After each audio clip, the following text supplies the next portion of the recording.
Rebuilding our economies in a post-pandemic era has never been more urgent. All around the world, countries are still facing social and economic fallout from the global pandemic, which triggered the world's worst recession since the Great Depression. Yet, vaccination rollouts and emerging recoveries are providing glimmers of hope. The global economy is bouncing back. However, daunting challenges remain. Recoveries are diverging across and within countries, particularly in Asia, the world's most rapidly growing region. This is creating large gaps in living standards, vaccination programs, and government support. The role of finance in this recovery has come sharply into focus. Are government stimulus measures being tied to environment and social protection? ESG investments are also hitting new records, but do the lack of standards pose a threat to its impact? What is the role of finance in the sustainable recovery in Asia-Pacific? Unlocking Capital for Sustainability will convene the largest gathering of minds across policy, business, civic society and academia to shine a light on these issues.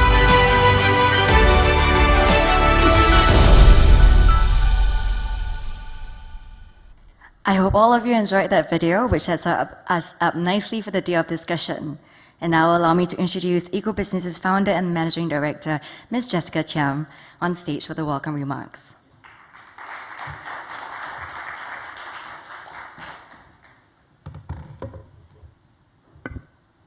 Thank you very much, Megan. To our keynote speakers, York Kell, founding and former executive director, United Nations Global Compact, Chairman Arabesque, Neil Bune, Regional Director, Asia Pacific for the United Nations Development Coordination Office, distinguished speakers, partners, and delegates, ladies and gentlemen, a very warm welcome to all of you who've joined us here for the 2021 edition of Unlocking Capital for Sustainability. I remembered that the last time we hosted a large gathering of our community was in this very same ballroom at St. Regis, and this was at the end of 2019. We celebrated our 10-year anniversary and recognized the outstanding corporate titans among us who are pushing the boundaries of sustainability at our EB A-List initiative. Today, I'm happy that almost 2 years later, we're able to convene our community again, even if it's a limited number of vaccinated guests, and virtually, technology has enabled us to live stream this to almost 800 of you.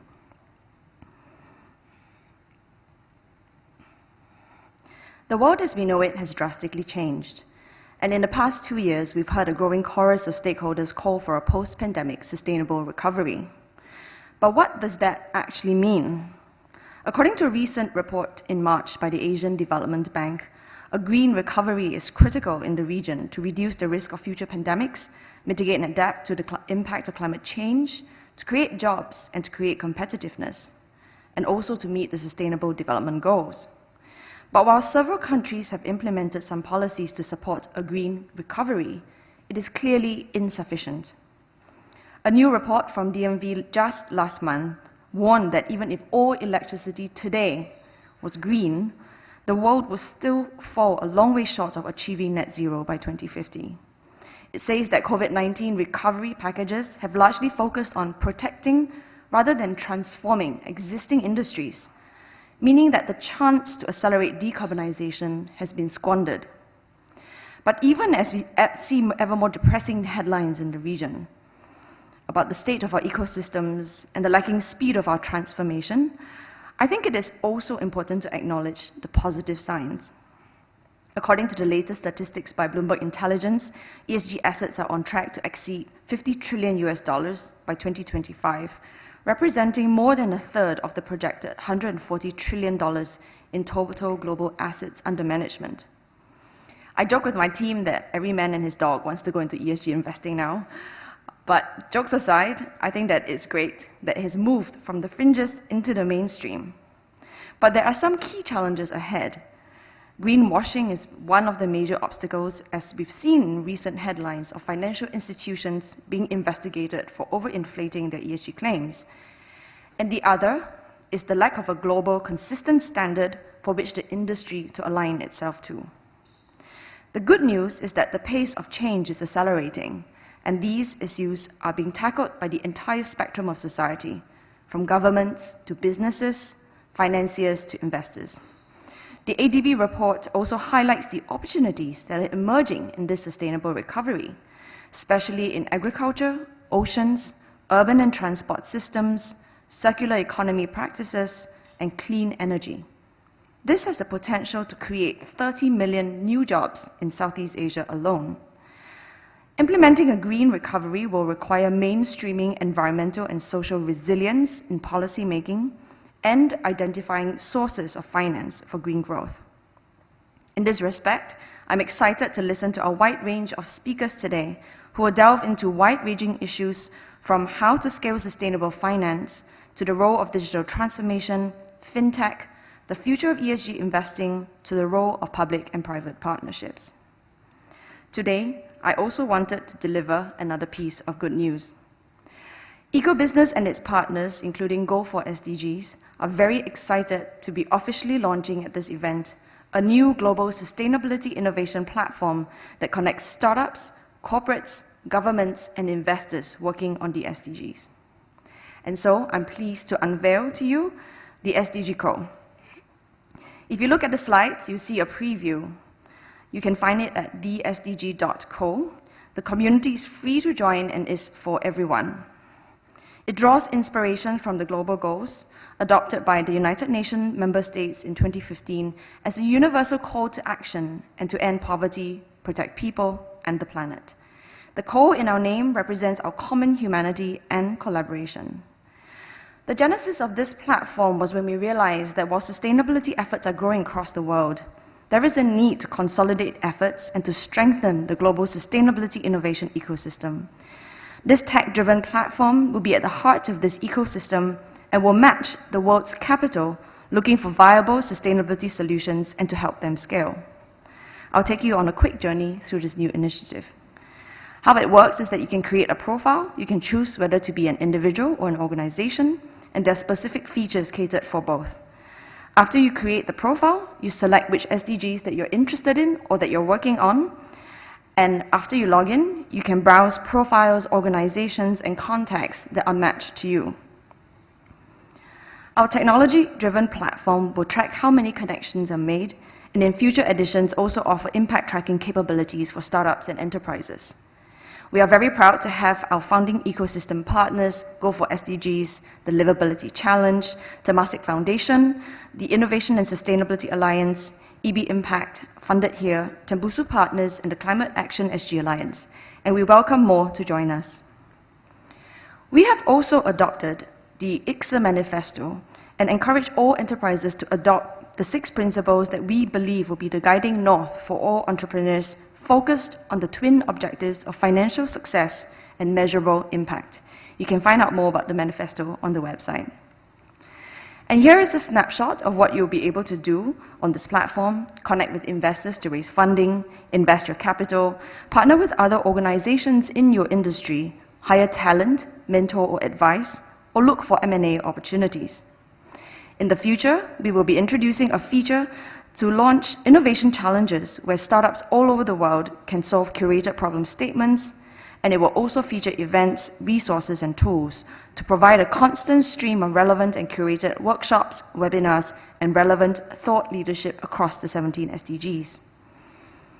Our vision is for SDG Code to be the de facto community space where people and businesses across the globe can network, exchange ideas, and build professional and personal skills and capabilities to help startups find capital, reach the markets, and achieve scale. It is an extension of the work that we're already doing with the Livability Challenge, a Temasek Foundation initiative that searches the world for the best urban tropical sustainability solutions and that offers a $1 million grant. So we invite all of you to join us here. This is the first version, so bear with us, we're still working on it. Give us your feedback as we evolve the platform, and we will soon be launching an app version of this platform on the Android and iOS soon. We believe that together we can drive the world's sustainability efforts and accelerate our ambition to build an equitable future and to achieve net zero by 2050. And with that, I'd like to conclude my remarks and once again thank all our speakers, partners, and delegates for being part of this important event. I'm very much looking forward to our conversations today. Thank you.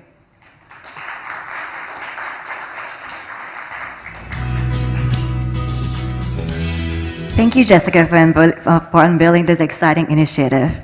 I'm sure many of you have questions and thoughts on this new platform, and we would like to invite you to stay on for our in-person and virtual networking event that we'll host at the end of today's event.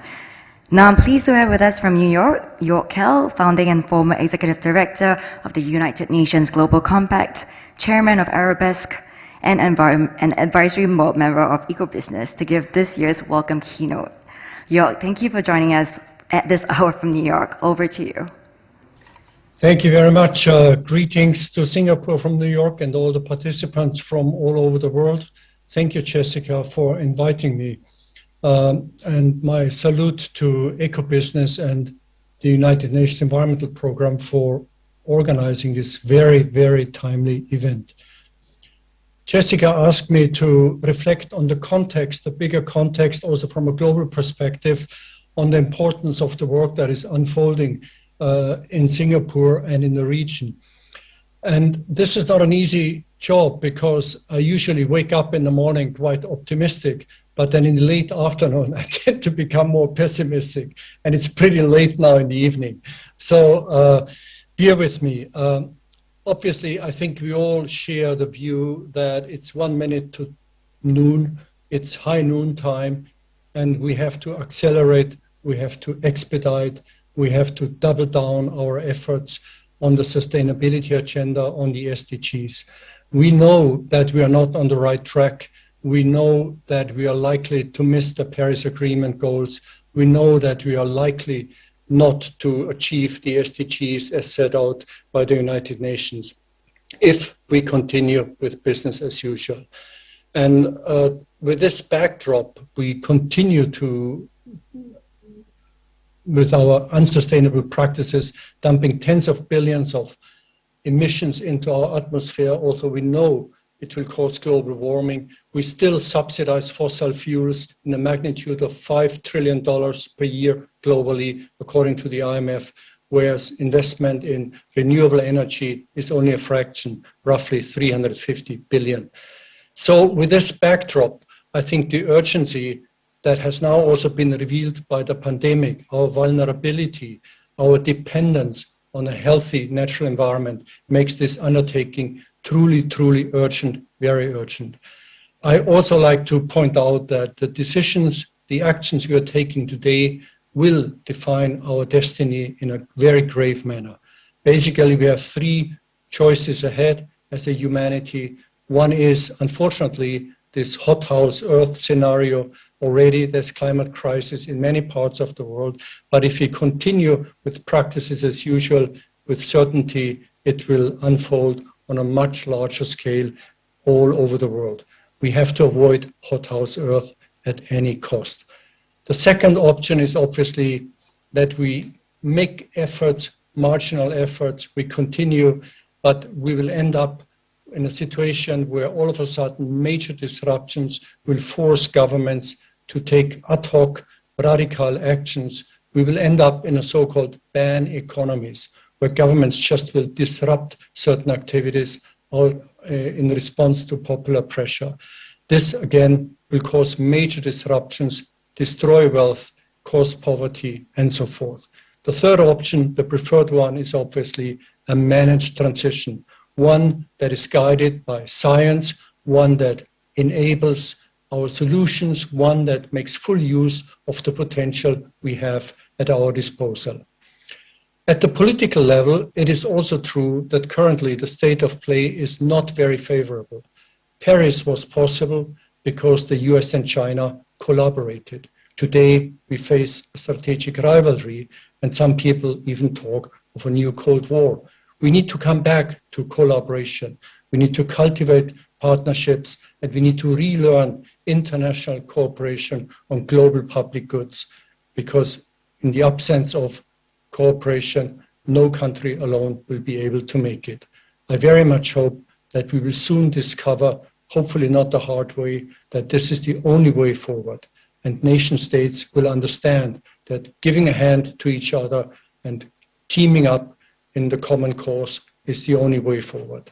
So we have to watch COP26 also from that angle. Hopefully, climate change will become the common enemy, and it will be able to build new partnerships and collaboration. So much to the kind of pessimistic overall outlook, but here is really some great news too. First is obviously some recovery plans already are quite green, and they're dedicated green. The European Union $750 billion recovery Green Deal is clearly green, and it may and will have major impact. In the US currently, there are negotiations on a major infrastructure bill, which if only half of that passes, we will know later this month, will give a major impetus to green investment, which many ripple effects. And I believe many other countries can observe that and also take courage in moving forward with much more green recovery and using the opportunity of the COVID disruption to renew and to rebuild and to build future competitiveness. Now, the other really good news is that the private sector, by and large, has noticed where the train is heading. We have now over 3,000 corporations in the world which are dedicated going net zero by 2050. Many of them have started the journey very seriously. More than 170 of the largest world's investors share the same goals, and over 700 cities likewise. So there's an enormous new momentum going on where for the first time in my experience, the world of finance now is waking up to the sustainability agenda, to the opportunities of green growth, and gearing up and teaming up with corporations, large and small, that move into that space. We know the figures. They are really exponentially growing now on green investment for good reasons. And that should give us hope and encouragement. The ESG agenda, which you outlined, Jessica, is a very young one. It's 15 years young, as a matter of fact. When Kofi Annan invited some major asset owners in 2004, and they formed this working group, Who Cares Wins, and then launched PRI, it was not clear where the train would head. Today, over 1/3 of globally managed assets are ESG aligned in one way or the other. Yes, there's a backlash. There's accusations of greenwashing. I believe this is a healthy debate that is unfolding now. I think it's a transition. Increasingly, the data will improve for three separate reasons. One is regulation increasingly defines minimum standards. In the EU, for example, the taxonomy, the SEC is also embarking on similar exercises. And once you have a minimum floor for core indicators, then the information behind it is regulated in that sense and has to be disclosed and will be a public good. And sustainability information should be a public good. Secondly, technology is radically transforming the way how information is being analyzed, assessed, and how it is integrated into decision-making and analysis. And there are major revolutions in the making, including through artificial intelligence. My own firm, just next Monday, we launched the world's first autonomous AI asset management platform, which plugs in fully ESG factors. This will have three effects overall, this ESG integration. One is, of course, the relocation of capital away from towards greener and healthier. Secondly, fostering engagement. And thirdly, and this is often forgotten, even by those who think that sustainable finance is a placebo, they misunderstand that societal change is never easy. It requires all actors to play together. Finance is only one component, a very important one. But in the absence of finance being aligned with sustainability, the chances of arriving at systemic solutions is very small. When finance is aligned with the sustainability agenda, we stand a good chance of also winning over policymakers to adjust the incentive structure and to guide us towards a green recovery. So I think that the ESG agenda is fully in evolution. the data deficiencies, which many rightly complain about, is rapidly improving. There will be much more focus on raw data, on non-interpreted classic information that is audited, that will be dealt with equally with financial information. And that is the only way to go. And by doing so, finance will increasingly become a driving force. The other really exciting development, and I mentioned it partly already, is indeed in the space of technology. The crisis, the pandemic itself, has advanced many solutions which were unthinkable not so long ago. Now we see a convergence between sustainable finance and digital solutions. Decarbonization, for example, requires increasingly smart applications. We see new business models emerging. We see industry coupling models emerging, where classic industries now discover they can collaborate, say, with the energy sectors, with suppliers in a new form. And this is great news because it means the whole mindset of the innovation machine that is out there is now geared towards sustainable solutions. And this is why I truly want to congratulate you on launching the SDG Co, because this interface of sustainable finance and technology promises a massive bottom-up change, which ultimately is an essential component of bigger societal transformation. It makes the new business model the new dominant one, and it helps to transform the old ones. In bigger terms, I would argue the big challenge for policymakers, for investors, for business people is really to move from industrial era mindsets and production mindsets towards a future fit business model. We know how the old world works. We have not yet the answer how the new world works, but we know the new world has to be smart, digital, and decarbonized and socially inclusive. So we know the direction in which we are going, but we don't have the detailed answers yet. And mobilizing now the potential of technology more fully in combination with ready capital, and there's plenty of capital available in theory. It has to be unlocked, as you rightly put in your conference headline, with the right incentives, with the right mapping, with the right partnership concept. I think major pathways forward are possible. So with a bit of luck, I think we can succeed in moving into a managed transition, avoiding chaos, discontinuity. I also believe the Asian region in particular has huge potential for leapfrogging.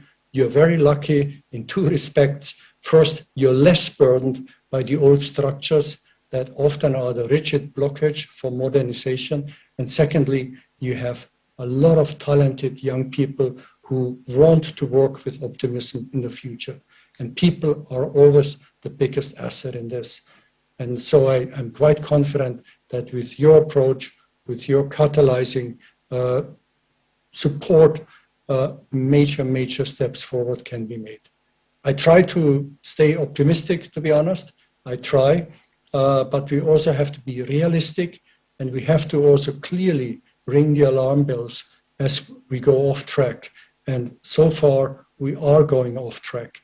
And I think we also have to slowly start now to really warn more loudly the world wherever we can that indeed business as usual is no longer an option. I also conclude, and that's probably a question of age, that my generation, despite some efforts made, we by and large failed, I must admit. We have seen the writing on the wall for decades already, and we haven't acted sufficiently.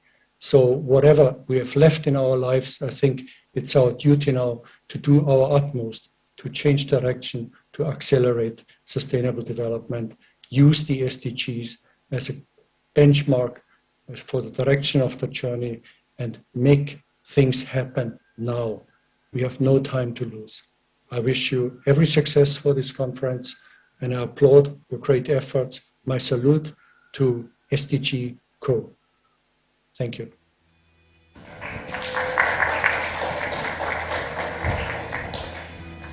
Thank you, Jörg, for that inspiring welcome keynote. We now have Neil Boone, Regional Director, Asia Pacific for the United Nations Development Coordination Office, giving us the opening keynote. Neil, the floor is yours.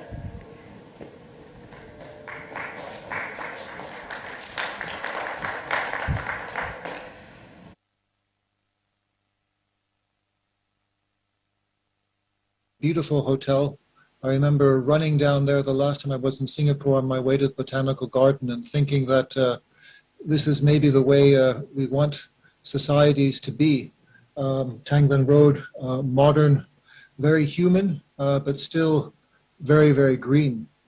And I'm in the morning here, so I'm feeling optimistic. I salute George. I respect, and I'm privileged to be on the same forum with him because he's really the pioneer in a lot of this work, going back many, many years to the early days of the Global Compact. So thank you, George, for being here, and thank you, EcoBusiness and UNIP for organizing this. But you're on Tanglin Road, some of you are around the world, but I'd like to take you to some other places around the region, some places that I've served with the United Nations, not far, in Malaysia, in Bhutan, in Singapore, Bulgaria, Sri Lanka, Pakistan, all places where I worked and the United Nations team worked on the role of business and development and the business and sustainability. And in some sense, in all those places, we were unlocking capital for sustainability, but perhaps capital in the broader sense. And of course, that's not an easy thing to do because sometimes the short-term business signals don't contribute to that. And I saw that very often. But I remember one particular example, I think perhaps the most successful convention that has been on environment ever has been the Montreal Convention on Ozone. And going to a small factory in the suburbs of Kuala Lumpur that was making essentially foam for foam beds, and how they had managed to retool with a little bit of outside assistance that came from the Montreal Protocol funds, with some good regulatory incentives, but partly just good business sense, that it made sense for them to get ahead of the game and to switch to better materials. And similarly, refrigerator manufacturers who did that. So these tools, international help, international conventions, good domestic policy can help business people actually act in a sustainable way. But there needs to be more. As George said, the challenges are huge, and the road is very long and very, very bumpy to where we're supposed to be. And at the moment, we're being thrown off the road already with storms and such. But let me go back a step and tell you what my job is. Essentially, it's to help the UN better serve people in the Asia-Pacific region, which is very big. We define it as going from Samoa on one side to Iran on the other, from Mongolia on the north to Papua New Guinea on the south. And in all those countries, you have United Nations country teams, and the country teams are led by someone called the UN Resident Coordinator. So my job is to work mainly with the resident coordinators and country teams as sort of their first line manager, first line of support, so that the UN does what it was created for, which most fundamentally is to create conditions for development and create conditions for peace. And those are very much framed in the SDGs that came out from 2015. And actually my own career has been very much shaped by that. I've been working very much on issues of crisis, and I've been very much working on issues of sustainability. Although since March 2020, my energy has also gone into working with the effects of COVID and the recovery from it, which George was just talking about. But these three things come together, crisis, sustainability, and COVID recovery. Now, Afghanistan's in the news a lot. I was there 2 months ago, sort of up to mid-July, for 10, 12 days trying to help our colleagues retool. We didn't quite know it was going to happen quite so fast. But that actually showed the three elements coming together. I mean, you have very much a political element, which goes back, unfortunately, for Afghanistan to the late 1970s, 79, and through various cycles. But the current problems were very much affected by two other things. One was the effects of terrible drought that Afghanistan is still facing, and is the main reason that the UN has been pushing for humanitarian assistance. And we just launched this big appeal on Monday in Geneva. And the other element has been COVID, which has affected Afghanistan fairly badly, as it has all of South Asia. And the three of them together, it's not surprising that they go together because the environmental pressures lead to political instability and leads to change. I mean, the other big thing in the news for our region and the source of much turmoil for tens of millions of people has been in Myanmar. And if you go back at recent Myanmar history, the most famous climatic event was Cyclone Nargis, but there's been a lot of other things happening which have caused instability and fragility there.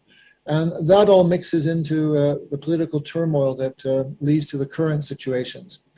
If you go back, you might remember, some of you are old enough, Band Aid, Do They Know It's Christmas, the African Famine of 1985. I was working there on humanitarian relief and recovery in Sudan and in Darfur. And that was very much also an ecological crisis. It was a case of less rainfall in the Sahel. It was abuse of the common pastures. It was conflict between farmers and pastoralists. And that led to the sad situation that there has been recently. And then I also had served as resident coordinator for the UN during a pretty terrible time in Sri Lankan history, when there was the end of the war from 2007 to 11. And again, there are many reasons for that, but issues of water, issues of internal migration shaped by the environment had an effect on conflict. So issues of how you manage sustainable development are important, as eco-business has highlighted, for investment, are important, as George was also talking about, for human development, sustainable development, but sustainability also matters for peace. And here in Asia, where we have 4.2 billion of the world's people, it even matters more, because what matters for Asia matters for the world. But there's much that can be actually unlocked right now. Southeast Asia, for example, has significant economic opportunities from climate change action. This is coming from, I think, a Deloitte Touche report that friends had sent to me. It puts a figure of 12.5 US dollars, 12.5 trillion US dollars for economic opportunities from climate action by 2070. No, let me get this right. This is actually losses from climate change. So there would be an economic loss of $12.5 trillion under a 1.5 degree scenario by 2070. If it's a 3-degree world, the estimate is $28 trillion. So huge impacts on the economy, huge impacts on human development, and huge impacts actually on peace. So this session organized by Eco-Business is about unlocking capital. So how can we try to accelerate or restart sustainability in our region? I think it's important to recognize that policymakers can no longer work in silos that consider economic and non-economic shocks and outcomes. I mean, that's a lesson from COVID. In terms of a toolbox to find some of these keys to unlock sustainability, to unlock capital, some of these are obviously the government role, some are communities, but public and private capital has to be unlocked more than it has been. And we'll talk a little bit about some of the tools for that. There are some good examples. For example, the private sector task force on scaling voluntary carbon markets, which is made up of 250 organizations. It's led by Bill Winters and Annette Nazareth. It published its final recommendations recently about how to develop and rapidly scale a professional global carbon market with the best integrity, transparency, and credibility. That task force is working alongside other things, like the Voluntary Carbon Markets Integrity Initiative, to ensure that voluntary carbon markets finance meaningful additional climate action. And that's something that work has gone into the past. It's had mixed success, but it has to have more success. And two of the world's largest financial centers, London and then one that you know, Singapore, already stepping up a lot to implement the recommendations from this report on carbon markets and to maximize the very limited carbon budget. So this is a foundation of a new sustainable financial system. And it's one way around carbon markets to align the trillions of dollars of capital needed for companies and projects across economies to actually find a net zero future for the world. But in bringing about this transformation, I mean, it goes, part of it is economic self-interest, but it also requires more than that, because sometimes the short-term signals don't actually match the long-term benefits. So it does require leadership by politicians, it requires leadership by companies, and requires leadership by civil society. Now, these are sort of broader lessons in terms of the issues of climate change, but can these lessons be applied to a sustainable recovery from COVID? I mean, can the recovery from COVID be one that deals with the issues that George was talking about, the issues which this session is about? It's not an easy thing to answer, because COVID, I think some of the impacts, and this is reinforced by a recent study from ESG, the Economic and Social Commission for Asia Pacific of the United Nations, has had very significant losses. And essentially, the people who have been vulnerable are more vulnerable. Things that weren't working well are working less well. So there's been a knock backwards. And there are some lessons, there's opportunities, as Jessica talked about, by the technology we're using, to which I'm talking to you, but there's a lot of vulnerabilities that need to be addressed. And they can make it, those vulnerabilities can make the recovery more difficult. But there are ways in which to do this. I mean, economic policy choices and external financing options determine the shape of recovery. I mean, we used to call them economic instruments for environmental sustainability. Those, if done in the right way, and Singapore certainly has a lot of experience in that, as well as other countries in the region. Things such as, at a global level, things such as debt service suspensions, debt swaps for development, sovereign bond financing, public debt management, emergency financing mechanisms, sustainable investing by public institutional investors. We need to push the signals on that, because after a big hit such as COVID, which is not finished yet, there are opportunities for a fast bounce back. But I think the point is we've bounced far back, already quite far backwards. So the effort has to be even greater. There remains a large potential for also less developed Asia Pacific countries to leverage these policy options, because they are the ones that have been most affected. They're the ones who have the least resilience. So I think public and business have to come together, ensuring that the least developed countries have access to these options, and doing that in dialogues with official and multilateral creditors so that they benefit from debt service suspensions. I mean, for example, under the right conditions, offshore sovereign bonds and diaspora bonds can also be viewed as long-hanging fruit for several countries. We've mentioned debt swap as well as being something, and there's lots of good examples of in the region, in fact, of debt swaps for sustainability. So in some ways, the tools are there for recovery from COVID to be sustainable, but it's not going to be easy because of the knockback there has.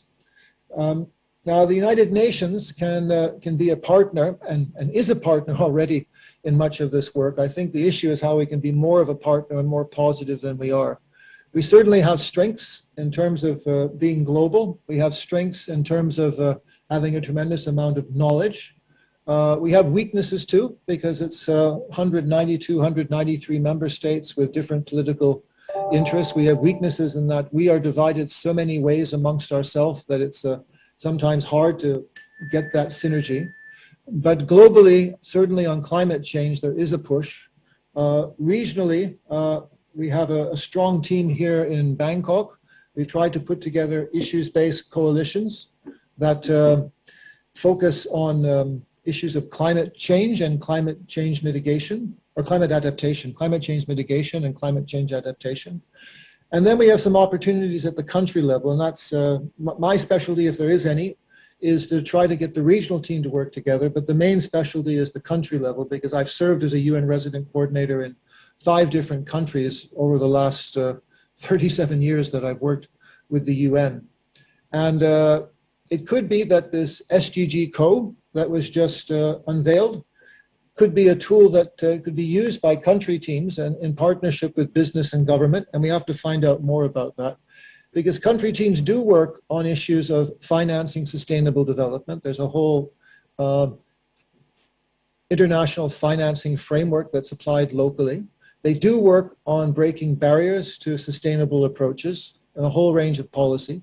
The INDCs, which you know about, I think, leading up to the next COP conference, usually country teams are involved with working in governments and putting that together. At a smaller level, we're flexible enough quite often to pilot new innovative approaches.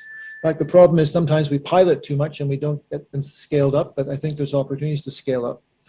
And I think in case of Southeast Asia, you've also, if you're in Singapore, you can connect also with the resident coordinators and country teams in Malaysia. And in Thailand, we have actually some quite interesting work happening here, both at the regional and country level. So I guess my point is for our partners in business, and George knows this because this was a big part of his life when he was running the Global Compact for so many years. The UN actually can be approachable, it can be nimble, and it can be a good partner. I think it's a bit easier at the country level because the dimensions are smaller, but it is someone you should be working with more. So I think unlocking capital for sustainability, 20 years ago, that lock was like a titanium lock that you might put on your fancy racing bicycle. I think the lock now is a bit thinner. It's sort of the small cable lock that they often use on bikes in Switzerland, where my wife is and where our family base is, and maybe in Singapore. I noticed they didn't lock bikes there. So that lock has become a bit thinner, and I think there's a few more keys to it. And I hope my small speech this morning gives you a few more ideas about how to find those keys, or if they're not the keys, to find the cutters to break the lock. Thank you.